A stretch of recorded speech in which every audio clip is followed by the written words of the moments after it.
Yo, what's going on guys? It's Birdfood, welcome back to the channel. I hope you're all having a fantastic day. Today we're back at it using one of my Pyro builds, and this build is all about harnessing the power of the dragon. But before we get into it, let's take a look at that fashion. Ah, we look absolutely awesome. Anyway guys, this one's called the Pyro Wyrm.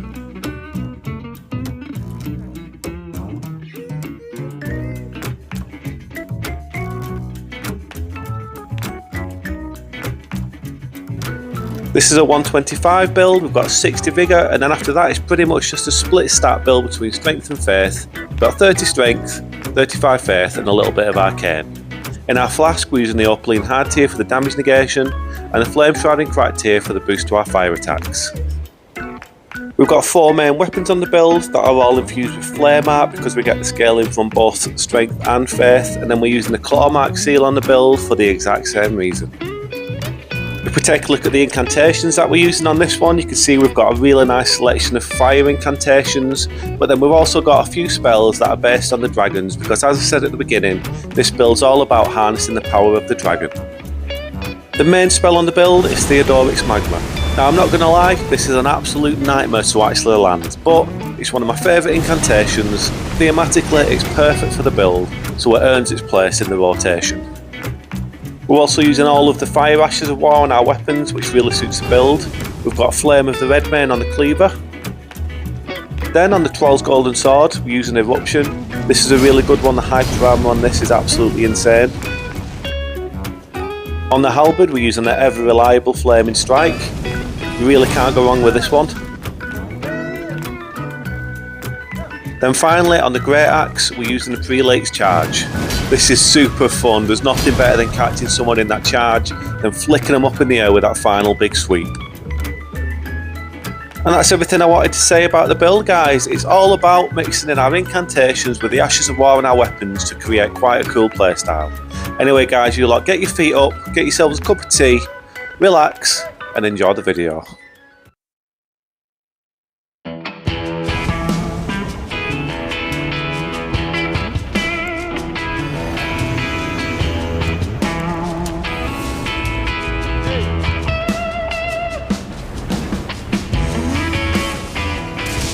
We're starting the video off with an invasion in Mount Gelmir and we use the Troll's Golden Sword. But this is such a nice place to fight. I've never invaded here at this time of day before, but look at the shadows on the mountain, it just looks so beautiful, so cinematic. Such a good place to have a good scrap, and it's a great way to start off the video. There's a little bit of lag between me and the summon, but I managed to take him out, which was a bit of a relief because he was keeping me very busy throwing that lightning stuff at me. But now I can focus on the host and hopefully take him out pretty soon.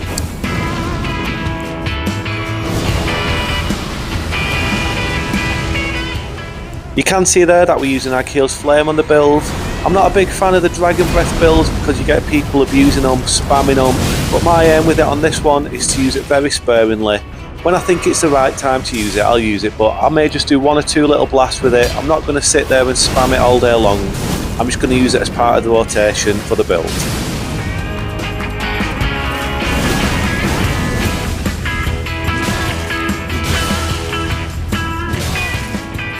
At this point I'd formulated a plan to deal with this host. He's being quite aggressive with the Ash of War on his weapon, and I can see it coming from a mile away when it actually starts up. So I'm just going to try and bait him in to do it again. And he comes at me and I can use the Ash of War on the sword, the eruption, and power through that attack to finish him off.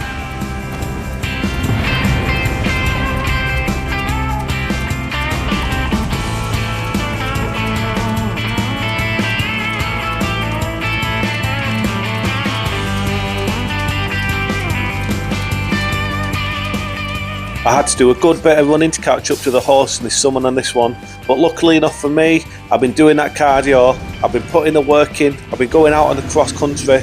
I just hope I've got enough left in the tank for the actual fight. I get an early guard break on the horse there, but I'm kind of not expecting it so early on in the fight, so I'm not on my toes and I don't go in and get the critical attack.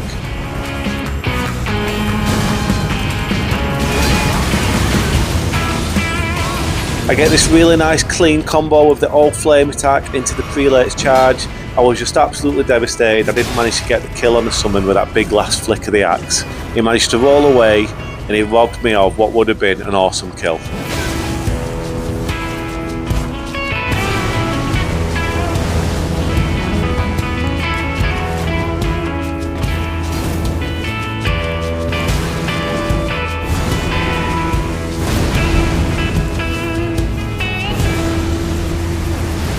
We've already had a couple of good examples of one of the downfalls of Theodoric's Magma.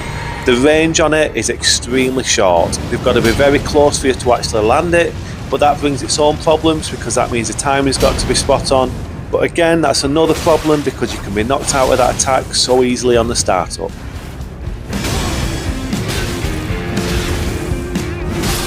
The horse just had a massive rush of blood to the head and decided to stand in my face trading with the great axe until his demise. The ultimate warrior's death.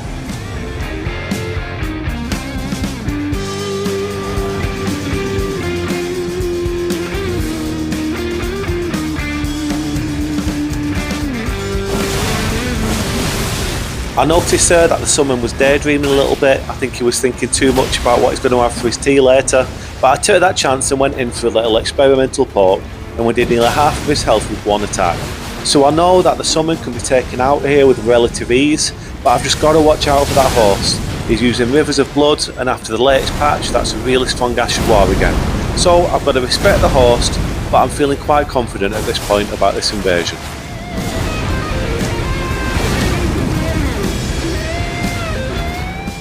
We actually managed to land Theodoric's Magma there, and you can see that it does do respectable damage when you land it.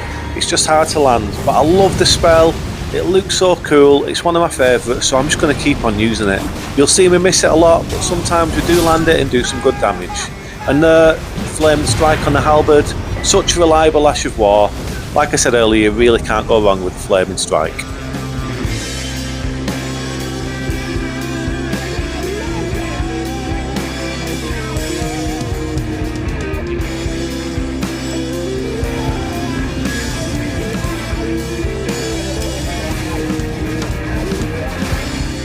The host on this one's coming at us with his big bonk stick, so it's his prelate's charge against mine.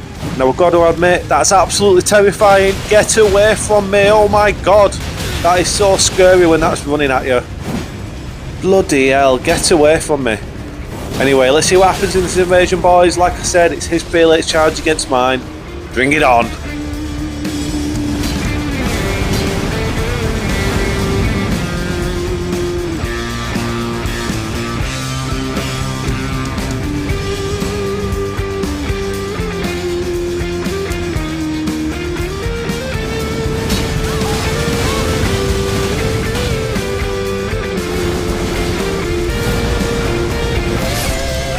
There we go, boys, job done. There can be only one. There's only room in this town for one of us, biatch. And it's me.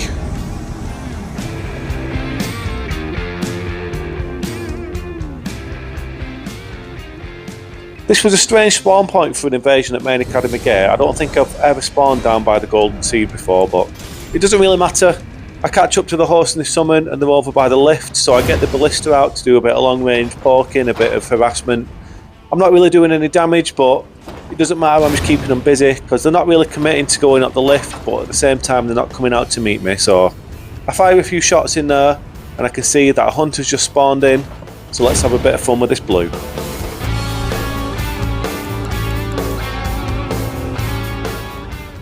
As I get closer to the lift, the horse and the summon take the elevator up. But what do you know, the blue has stayed behind to deal with the invader. The heroic blue doing his duty. Protecting the horse, protecting the summon. Fending off the invader in this perilous quest. But it doesn't last too long because he's a blue. And that tells you everything you need to know.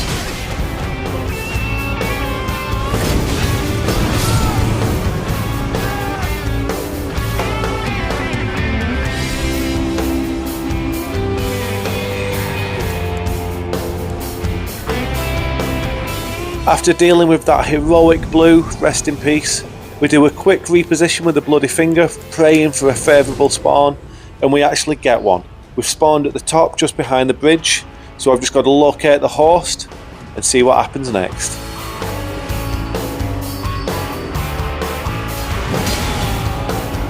He really weren't expecting an attack from the side there. He weren't ready for the reposition, but that's the absolute beauty of the Bloody Finger. When it works and you get a favourable respawn, it can be absolutely invaluable.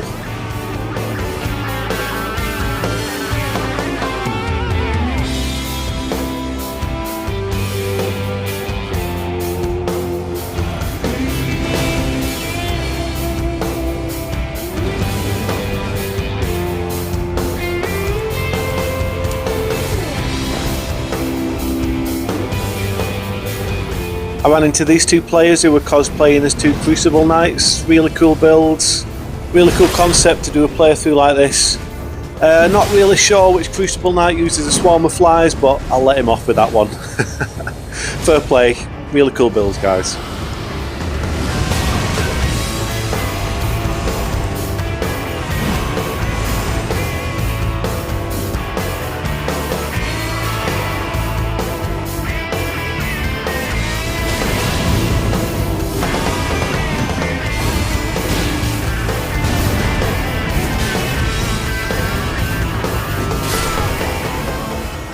I was quite pleased to take the summon out there. He was the one who was being a bit more aggro, he was giving me more problems, he was doing a bit more damage with that great spear. But with him out of the way, I can focus on the host.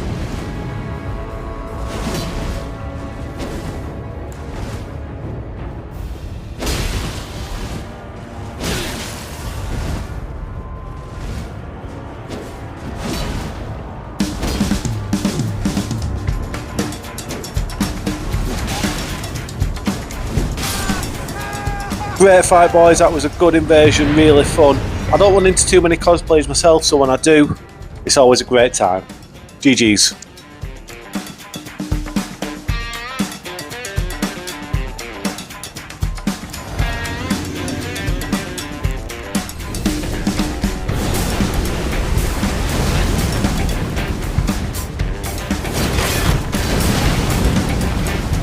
This invasion was really bizarre. I actually ran into these two a few invasions back on this session, but I ran into them in the exact same place as he was coming up the elevator. I hit him in the same way with Theodoric's Magma. We had a good fight, but they actually managed to kill me that time, so I was eager to get my revenge in this invasion.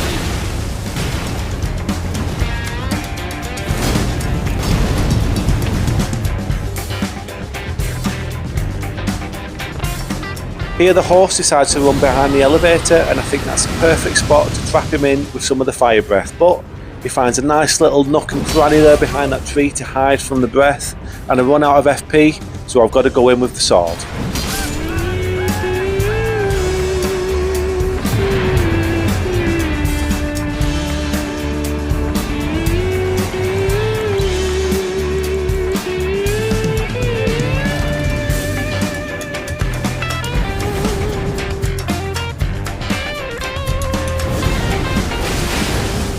This summon was being super aggressive as soon as I spawned and he didn't give me a second, but I used his aggression against him and I managed to catch him in a really clean combo to get the kill.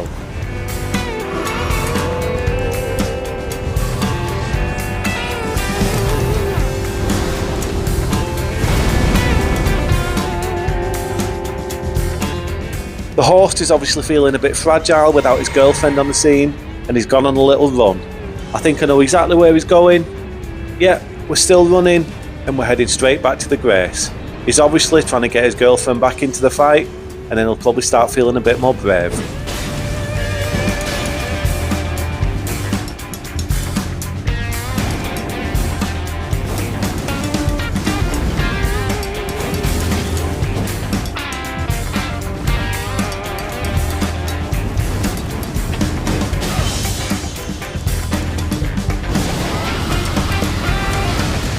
I didn't manage to kill the horse before the summon got back, and it's same as before. The summon's being super aggressive, not giving me a minute with those curved swords. He's coming at me all the time, swinging away, and he's causing me a bit of a problem. So I decided to switch my attention and focus on the horse to see if I can take the horse out and get a win in this invasion.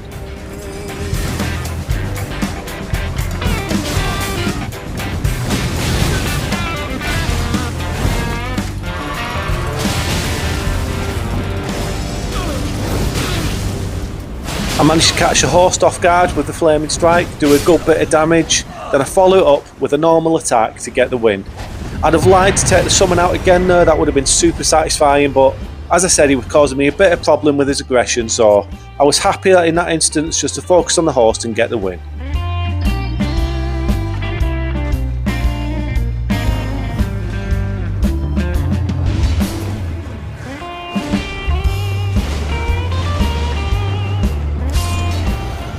Look at this guy, he's not the prettiest, but I love his lifestyle. Just chilling, taking things at his own pace. He'll get to the fight when he's ready, but hopefully I kill the host by then on my own.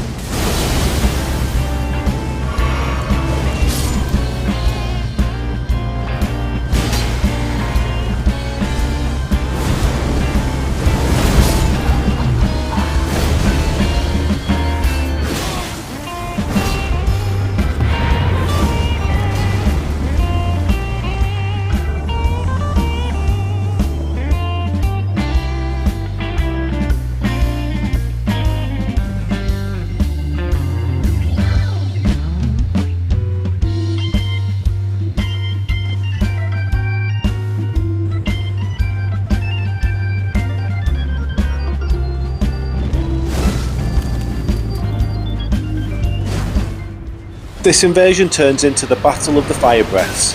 You can see that it's coming out with the rotten version on me, and since the patch it's become quite hard to avoid them. We get stunned in the breath as it's being fired at us.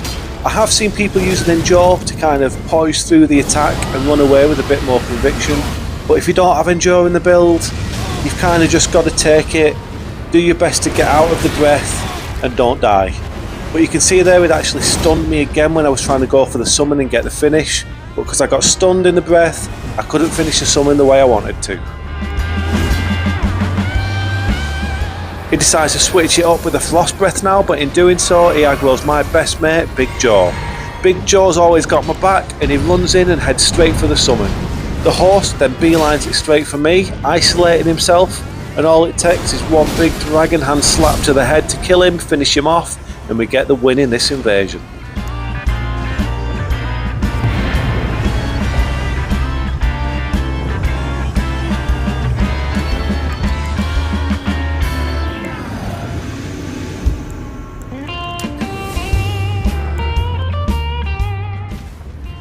We're down in the Dynasty for this invasion, and I locate the host and his summon at the base of this narrow channel corridor. The only thing that I'm thinking is that this is the perfect funnel point for a bit of Agil's Flame. As I mentioned before, I don't really like these Dragon Breath spells, but this one really suits the build, and when I use these spells on my build, I use them very sparingly. 1 or 2 blasts is always enough. We managed to follow that up with the excellent Ash of War Eruption, and that gets us the kill and earns us a win in this invasion.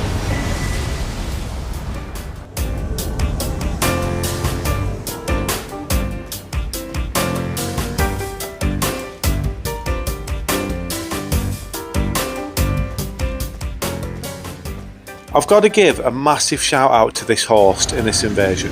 You can see that his initial summon is running at me to take me on one-on-one, and a second summon has just spawned in the background. As the fight starts, it's clearly a one-on-one between me and this summon, but the second one starts to spam that madness blast at me. As this fight continues, it's a one-on-one, but the madness beams are still coming at me. I don't know what's happening. Is it a one-on-one? Is it a gank? I'm just not sure. You can see there the host is actually doing the calm down signal to that summon. He wants him to stop the madness beams, he wants this to be a fair one-on-one. But what happens? He's had enough and he actually sends that summon home to let me and the initial guy carry on our fight in peace to make it nice and fair.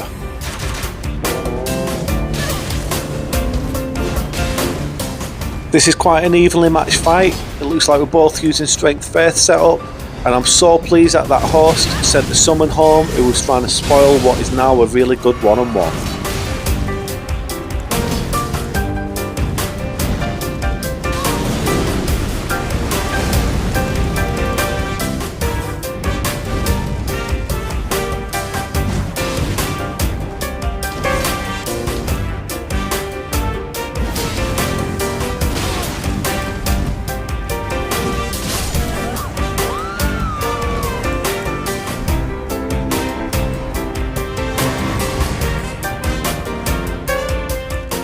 After taking out that summon after a really good one-on-one, it's time for a fight with this host.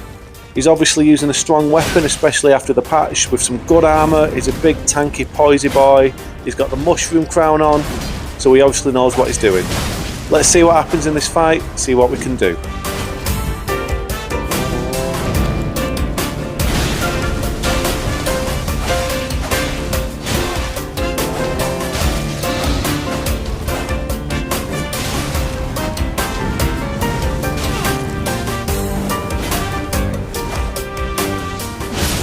It turns out this host and his build were just a bit too much for us. He's obviously a really good player, but he's got a strong setup which is too much for us to handle. Fair play, GG's, and I've got to show you some massive respect for doing what you did at the start of that invasion.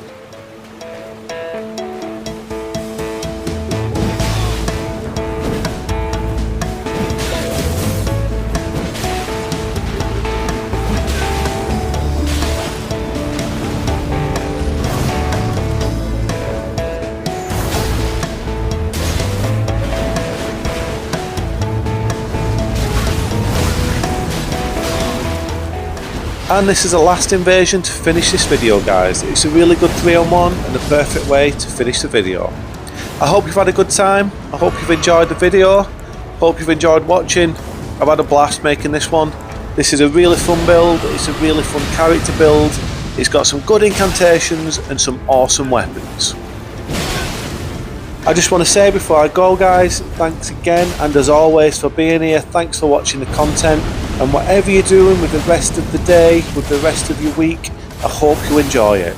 Look after yourselves, look after each other, take it easy, and I'll see you next time.